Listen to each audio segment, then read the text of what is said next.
Thank you for joining the First Unitarian Universalist Church of Houston for our online worship service. I'm the Reverend Dr. Colin Bossen, Senior Minister.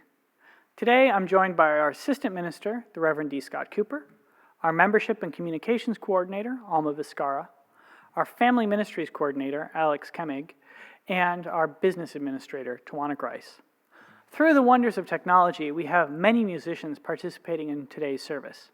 In addition to our music director, Mark Vogel, we're joined by Charlie Burris playing multiple instruments. There are also several other congregant singers helping us out in special virtual ways throughout the service.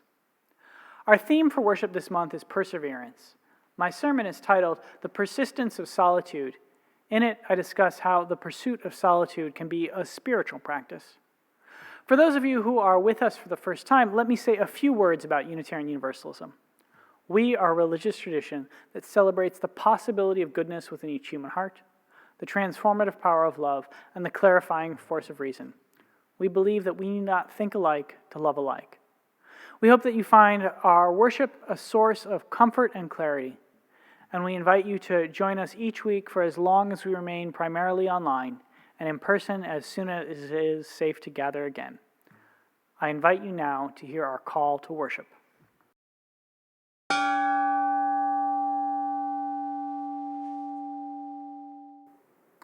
As I call this community into a time of worship, I am reminded of the words of the Persian poet Rumi. Come, come, whoever you are, wanderer, worshiper, lover of leaving. We welcome members, friends, and those throughout the world who have found us online. Come, come, whoever you are. You are welcome here with us. Ours is no caravan of despair. Come, yet again, come. Indeed, in these times when it would be easy to give in to despair, we instead join together to find the good in the world and in each other, and to strengthen and love one another. Come, yet again, come, let us worship together.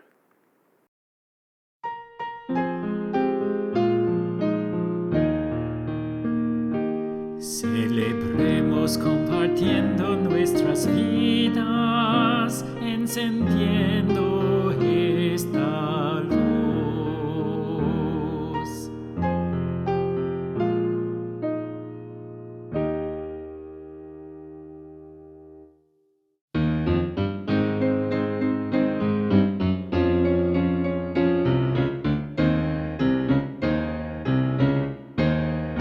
Now let us sing to the power of the faith. Sing, now let us sing to the power of the faith. Lift up your voice, be not afraid. Now let us sing to the power of the faith within. Now let us sing to the power of the faith. Now let us sing to the power of the faith. Lift up your voice, be not afraid. Sing to the power of the hope within. Now let us sing to the power of the love within. Now let us sing to the power of the love within. Lift up your voice, be not afraid. Sing to the power of the love within. Now let us sing to the power of the joy within. Now let us sing to the power of the joy within. Lift up your voice, be not afraid. Sing to the power of the joy within.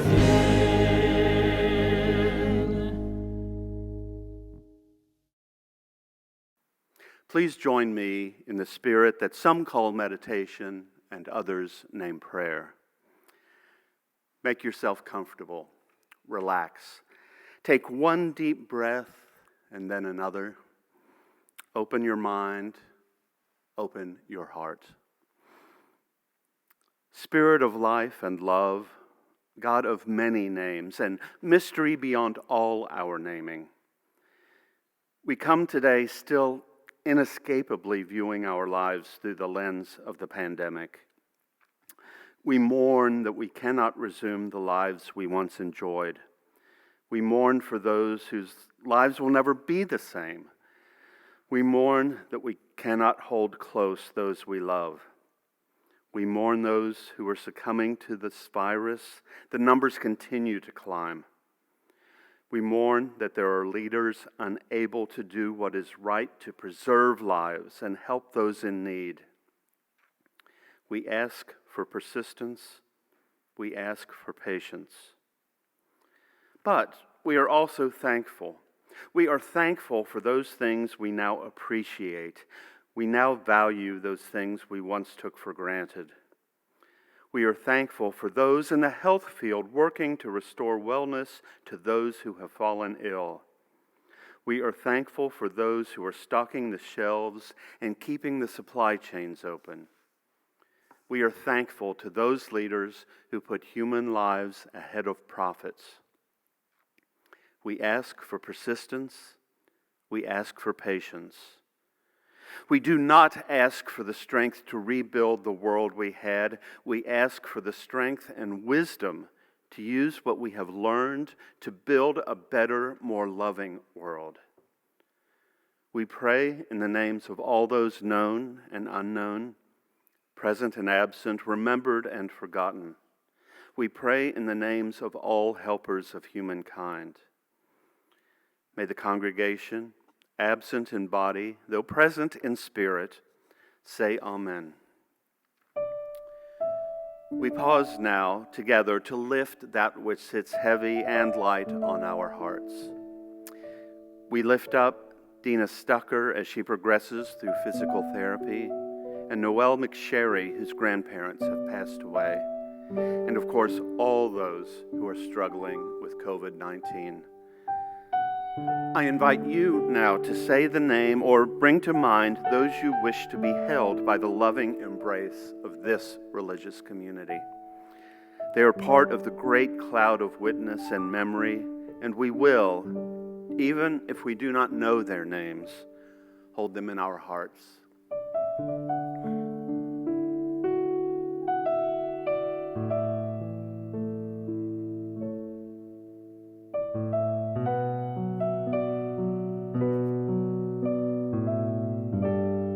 This great cloud of witness and memory amid this beloved community, we hear these names and hold them in our hearts. Let us remember the suffering and joy amid and among our community that we do not know. We pause in awe and wonder of the mystery that is life. In the spirit of love, in the spirit of hope, and in the spirit of compassion, I invite each of you to enter into a time of silent prayer, meditation, or reflection.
This is my prayer.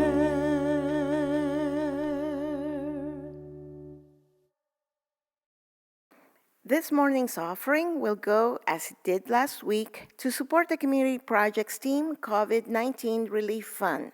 This is a unique ad hoc fund suggested by the CPT because of the pandemic.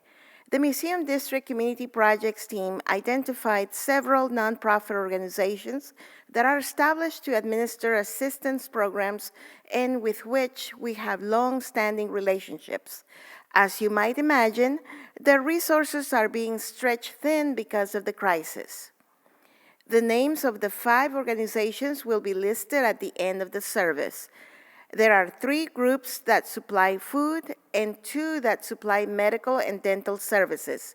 These are organizations that have long been helping those in need and are now attempting to expand services to meet an increased need during this pandemic. It is impossible to address all the needs currently in our communities, so we thank the Community Projects team for identifying these 5 organizations who reflect our Unitarian Universalist values and who will stretch each dollar we donate to help those in need. We look to demonstrate the love of our faith community by our actions. And although we can't offer in-person service projects currently, we can give generously. This offering will now be greatly received. The Lake Isle of Innisfree by William Butler Yeats. I will arise and go now, and go to Innisfree, and a small cabin build there of clay and wattles made. 9 bean rows will I have there, a hive for the honeybee, and live alone in the bee-loud glade. And I shall have some peace there, for peace comes dropping slow, dropping from the veils of the morning to where the crickets sing. There's midnights all a glimmer and a noon purple glow, an evening full of the linnet's wings. I will arise and go now, for always night and day I hear lake water lapping with low sounds by the shore, while I stand by the roadway or on the pavement's gray.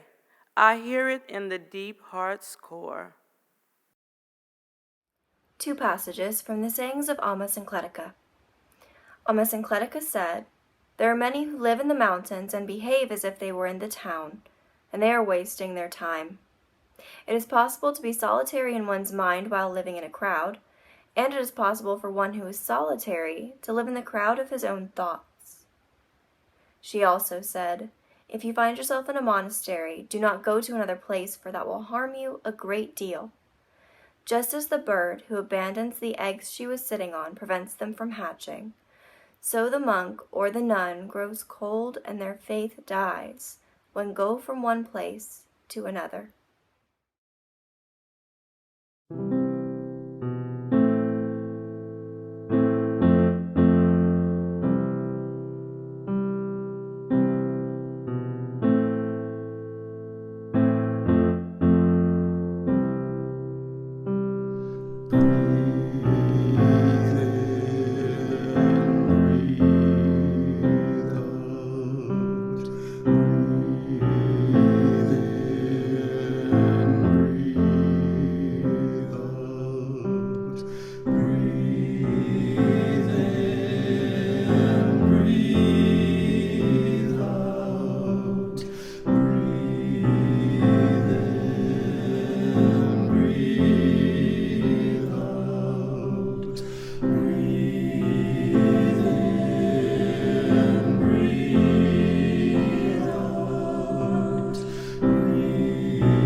Breathe out,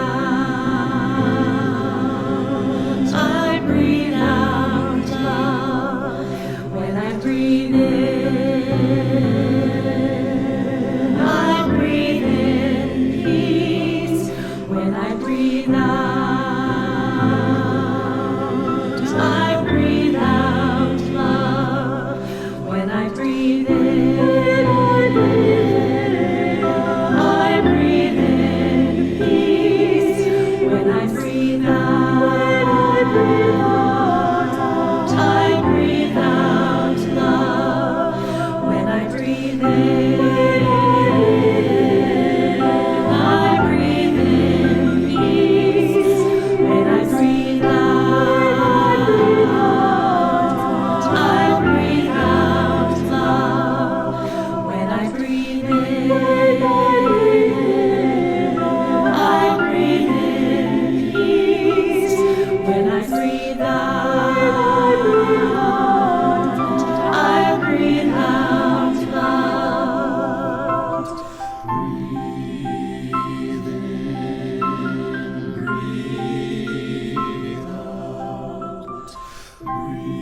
It is possible to be a solitary in a crowd.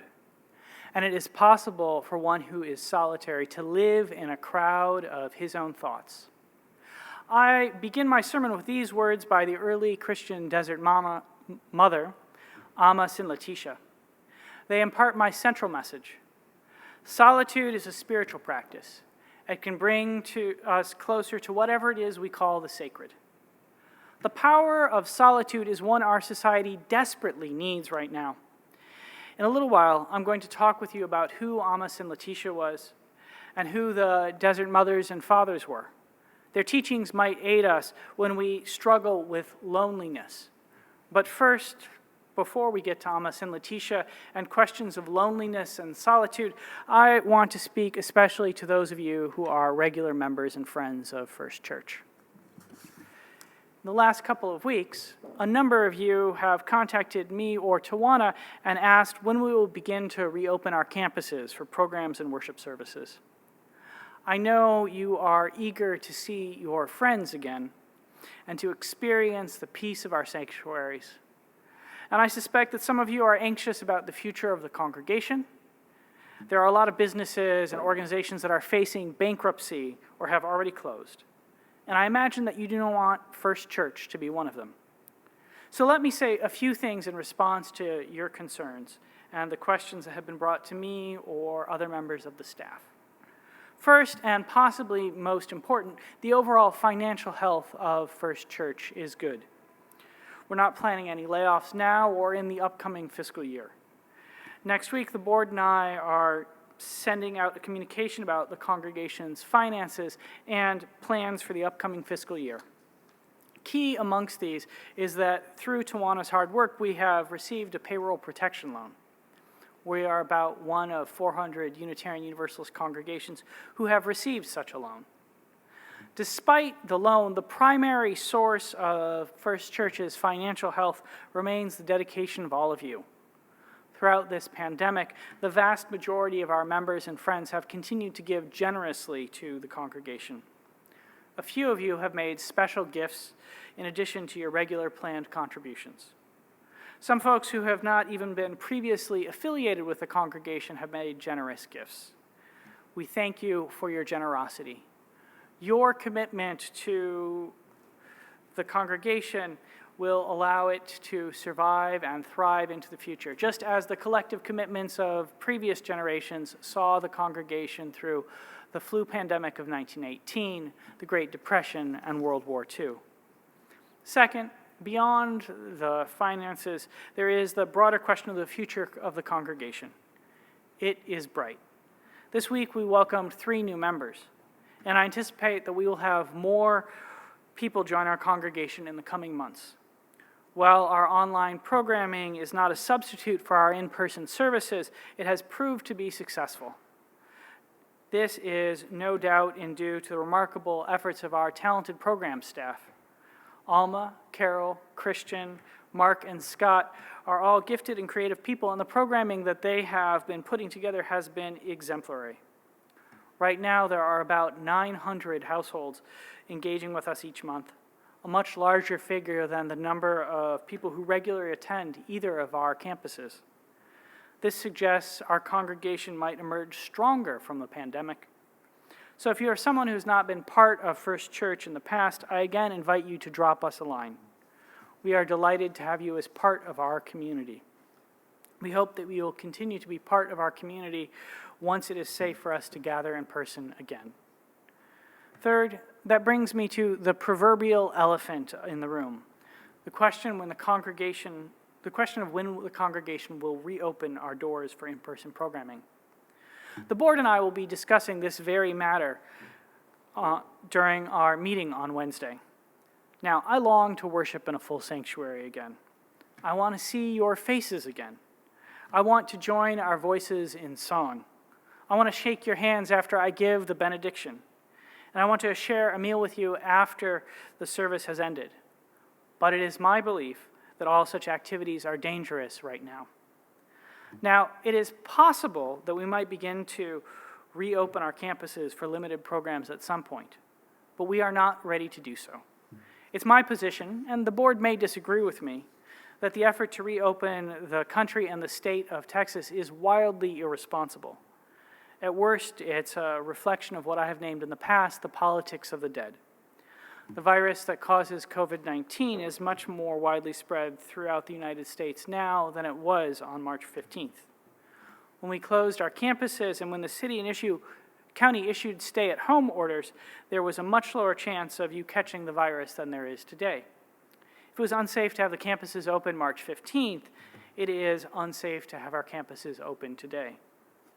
The drive to reopen the country is coming quite bluntly from people who value economic activity over human life, the politics of the dead. I suspect that they believe they can protect themselves from the virus while forcing other people to go back to work and get back to buying consumer goods. It's clear that they do not care if you die or if I die, as long as economic activity resumes. And they do not want to provide resources to working people so that they can safely survive this crisis. Nor do many of them want to share the wealth that they've made from this pandemic. Jeff Bezos' Amazon, to offer but one example, is planning to end hazard pay at the end of the month for warehouse workers. Now, Amazon has seen its revenue increase by over 25% since the pandemic began. Many workers continue to report that Amazon has unsafe working conditions. And now they have to make a choice between risking their lives and being without a job at a time when unemployment has reached historic levels. Interest rates are at a near all-time low. Jerome Powell, the chairman of the Federal Reserve Bank, has signaled that he is willing to loan the federal government trillions of dollars to aid the ailing economy. Congress could enact legislation to provide some kind of universal income to families, as Spain, with a much smaller economy than ours, is now considering. Congress could enact legislation to provide direct rent relief, guaranteed access to health care, and food security to everyone. That is not happening. Even the current HEROES Act, just passed by the House of Representatives, does not go far enough. Instead, we are being told by a president who refuses to model appropriate social distancing or the health and safety measure of wearing a mask, that it is time for people to risk their lives and go back to work. Greg Abbott is saying the same thing. Texas's Supreme Court has ramped up pressure by ending the moratorium on evictions. It's all the politics of the dead. Now, I want no part in this reopening nonsense. I care about the members of our community too much. One of the purposes of our communion is to attempt to model the beloved community, the vision of our society as it should be, in a just world, in a fair world, in the world that I would like to see. We will value human life and the life of all beings more than we value profit or economic activity. In a just world, in a fair world, in the world I would like to see, we will continue to shelter in place and practice social distancing until the virus has subsided or a vaccine has been found. I do not want to make a choice that ends in the death of one of our members or staff and reopen prematurely. And when I meet with the board on Wednesday, I will be urging that First Church follow the advice of the best medical professionals and the president of the Unitarian Universalist Association and hold off resuming in-person programs until it is safe to do so. This leaves us with the prospect of many more months of online programming. And it brings us back to Amos and Letitia's words. It is possible to be a solitary in one's mind while in a crowd, and it is possible for one who is solitary to live in the crowd of his own thoughts. I reference Amos and Letitia because right now many people are struggling with isolation, loneliness, and mental illness. The struggle is getting worse as the pandemic goes on, and many people continue to practice social distancing. We humans are social creatures. We need each other to survive.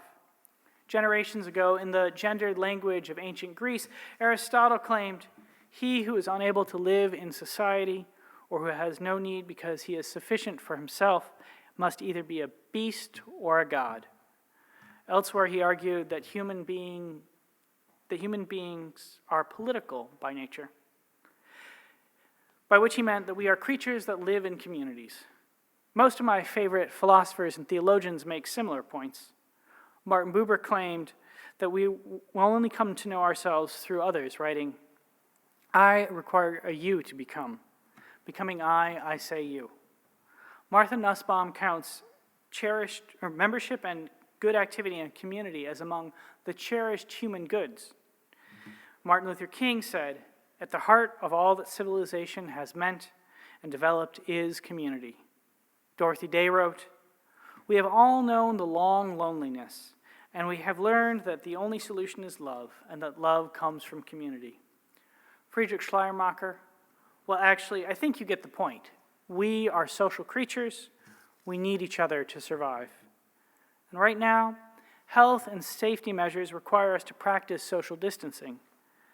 This goes against our human nature. It can make us lonely. It can make us sad. It can make us depressed or trigger bouts of mental illness. It can leave us longing for connection, for community, because the very essence of our being is to know ourselves through others. Some people, recent scientific research has suggested, so hate being alone with their own thoughts that they would rather experience electric shocks than sit with the quiet of their own minds. Child of the universe, star child, creature of earthly blood and cosmic matter, let me tell you a secret. You are never really alone. We are the stuff of the cosmos examining itself, observed the physicist Carl Sagan. We are embedded, enmeshed, connected to everything and to each other all the time. The challenge we face in this time of social distancing, in this moment of pandemic, when our very health precludes gathering together in large groups, is to recognize, to cultivate our connection to the all that is, the starry skies, the speckled sunflowers, the crumbling concrete, the light flashing along the edges of broken glass, the sound waves that carry my voice, the light waves that connect Earth to the day star, the rich mess of our improbable lives, and in awakening to that recognition, realize that we might be lonely, but we are not alone. And here finally we land upon the gift that Alma Sin Letitia has given us across the centuries, the power of solitude as a spiritual practice. Solitude is the state of being by oneself. It's not the same thing as being lonely. Within Alma Sin Letitia's conception, it was the intentional cutting off of those distractions that might open us to the greater communion with the universe, what humanists might name the cosmos itself. Alma Sin Letitia was one of the Desert Mothers. The Desert Mothers, along with the Desert Fathers, were some of the earliest Christian monastics. They retreated from the towns and cities to the wild places in order to live lives of solitude in which they could devote themselves to prayer. The essence of prayer, Unitarian Universalist theologian Marilyn Sewell argued, is the desire for relationship. I think of prayer as reaching out for connection. And these men and women of an earlier millennia thought that they could reach out for connection with the divine by removing themselves from the distractions of their urban lives. Abba Anthony, or Anthony the Great, was the founder of the movement, and he taught, "The one who abides in solitude and is quiet is delivered from fighting 3 battles, those of hearing, speech, and sight. Then that person will have but one battle to fight, the battle of the heart." The battle of the heart. In a fine sermon on the power of prayer as taught by the Desert Fathers and Desert Mothers, and which contains the quote from Abba Anthony that I've just cited, Marilyn Sewell observes, "Out of the emptiness of the desert and out of the rejection of earthly concerns, they cultivated the love of God and the love of all creation. It was through solitude that they came to see themselves as in relation with the all that is. And difficult as this time of pandemic is, it does provide us with the opportunity to cultivate solitude as a spiritual practice, and in doing so, open ourselves to the connection we have with the all that is. We are made of star stuff," to again quote Carl Sagan. In the quiet of solitude, there is the possibility of uncovering, of blossoming into that connection. Solitude as a spiritual practice can be understood as an exercise in what theologians call the via negativa, the negative way or negative theology. Negative theology comes from the recognition, writes Catherine Keller, of the infinity that escapes speech. It is an understanding that God is not this, and God is not that. Not some kind of being, no, said the ancient Syrian Christian Pseudo-Dionysius. God is not God's name. God is our name for the mystery, taught the Unitarian Universalist theologian Forrest Church. Solitude offers us the opportunity to name all of the things that the divine is not. Divine is not the pursuit of money at the expense of human life. The divine is not deforestation to raise more beef cattle or the prospect of fossil fuels, or prospect for fossil fuels. The divine is not hate or greed or avarice. The divine is not tyrants or autocrats or wealthy individuals or companies that shield themselves from the virus while showing callous disregard from the lives of others. The divine is not the decision to reopen the economy before it is safe to do so. It is possible that all of these things are enveloped within the divine, for they are part of our human experience, but none of them is the divine in and of itself.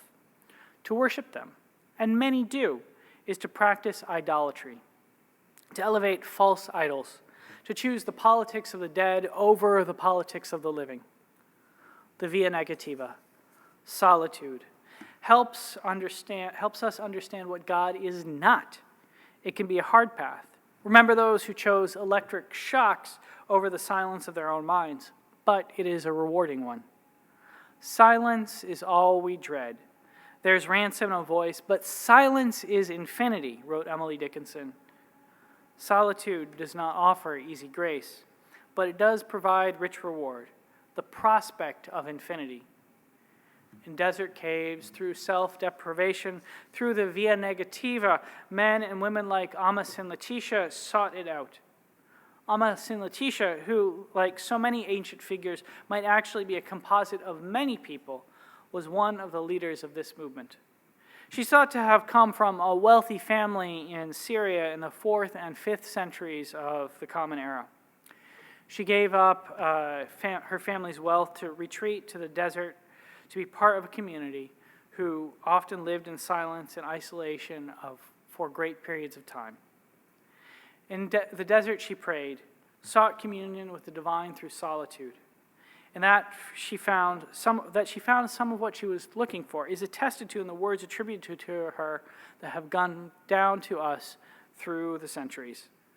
They remind us that finding connection with the divine, opening ourselves to the all that is not always easy, but it does contain much grace and peace. She said, in the beginning, there are a great many battles and a good deal of suffering for those who are advancing towards God, and afterwards, ineffable joy. Ineffable joy. Solitude can bring us that, but I suspect Amos and Letitia would tell us that joy can come only if we work towards it with perseverance. Last week, Reverend Scott told us we need perseverance now. And he reminded us we have each other to help us persevere through this difficult and discouraging time. Part of our practice of perseverance can manifest itself in encouraging others in a pursuit of solitude. That's what the desert fathers and mothers did. They sought after solitude, but sought it in solidarity with each other. The strange example of Simon the Stylite offers one of the most extreme examples. His pursuit of solitude, the via negativa, led him to climb up to the top of a pillar where he promptly remained for more than 30 years.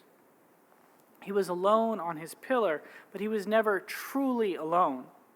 There he both achieved the communion he sought, for he is regarded as a saint, and he found himself also dependent upon others for survival. Somewhat like people who are sheltering in place today, his community brought him food, which was hoisted up to the top of this pillar, so that he might sustain himself in his solitary quest for the divine. The solitude of Simon the Stylite is extreme. We need not follow his example to achieve some communion with the butterfly that flits across our balcony or the dappled cloudscape at dawn. Nor is solitude the gift of Amos and Letitia, Simon the Stylite, and the rest of their desert brethren alone. We find similar gifts offered to us in the Buddhist tradition, when we attend to the advice of the ancient Hongpo, we can encompass all possible worlds, numberless as grains of sand, with our one mind. They are present in the words of the Prophet Muhammad, blessed be his name, when he tells us in gendered language, whoever knows himself knows God.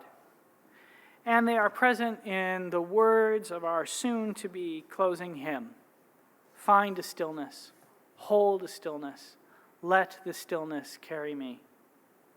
I would be remiss to end upon stillness and a recommendation that you cultivate loneliness or solitude over loneliness without two simple gestures towards the attainment of solitude. The first, quiet meditation. The second, prayer. There are volumes to be found on each. So I will say just this. If you seek solitude, you might choose to try meditation. Commit at first only 5 minutes a day. Find a quiet spot. Set a timer. Sit still or lie on the floor or stand as you are comfortable. Take a breath, then another. Unfocus your mind and just let yourself go. Do it every day. Gradually increase the time you do it. And as you do, you might just begin to encounter all possible worlds, numberless as grains of sand, and with your one mind. If you do not want to meditate, you might try seeking solitude through prayer. Prayer, as I mentioned before, is a reaching out for relationship. It is seeking connection. In solitude, it can be seeking connection with all that is. I have always detected such a spirit of humanist prayer in the poet William Butler Yeats's The Lake Isle of Innisfree. In the poem, Yeats never arrives in Innisfree, but he nonetheless appears to experience some kind of mystic unity. I will arise and go now, for always night and day. I hear lake water lapping with low sounds by the shore. While I stand on the roadway or on the pavement's gray, I hear it in the heart's deep core. I hear it in the heart's deep core. In your pursuit of solitude, you might consider offering up a humanist prayer to stir your heart's deep core. One easy way for you to do this is to find a tree or another green growing thing.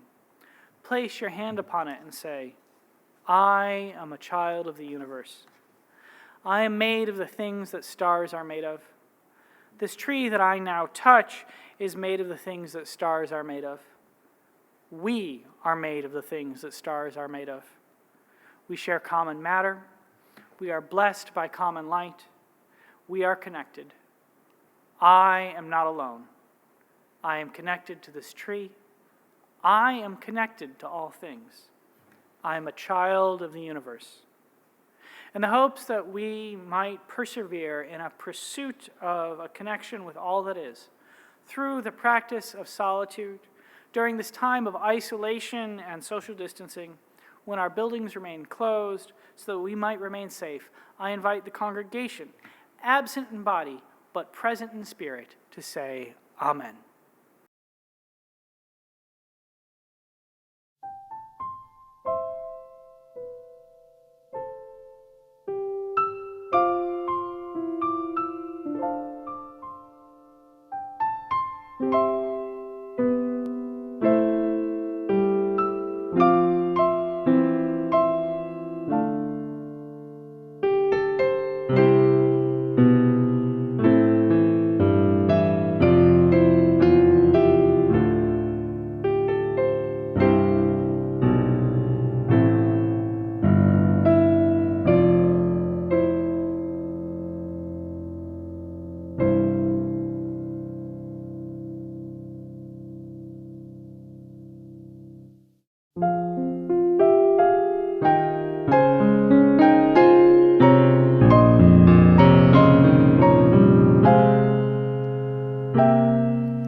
Find a stillness, hold a stillness, let the stillness carry me.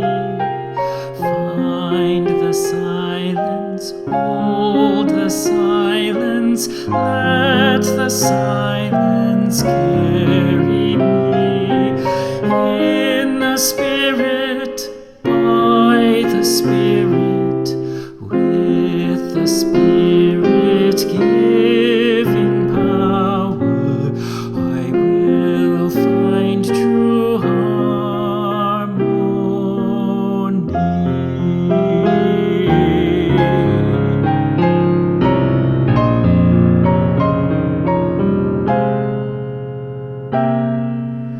Seek the essence, hold the essence, let the essence carry me. Let me flower, help me flower, watch me flower, carry me in the Spirit, by the Spirit, with the Spirit giving power, I will find true harmony.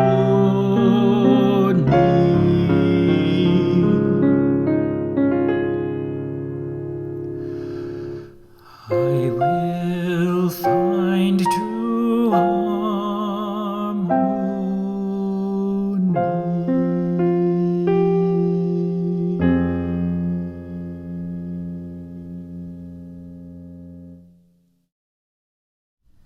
We extinguish this flame, but not the light of truth, the warmth of community, or the fire of commitment. These we carry in our hearts until we are together again. Find a stillness. Hold a stillness. Let the stillness carry me. May the stillness of this time awaken within each of us the greatest truth of all. We are not alone. Go in peace, go in love. May our lives be a blessing. Amen.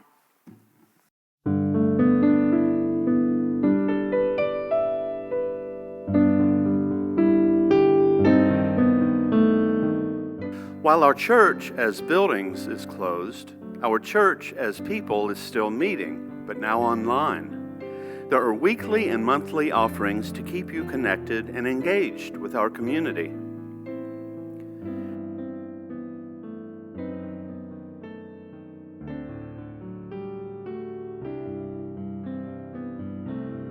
Reverend Scott is holding online office hours on Monday evening, and Reverend Colin will again hold his office hours on Wednesday afternoon. Please email info@firstuuhouston.org in advance for the link so you can participate in an informal discussion with a minister. Please go to our website, firstuuhouston.org/online-group-meetings for more details. And remember, all times shown are Central Standard Time.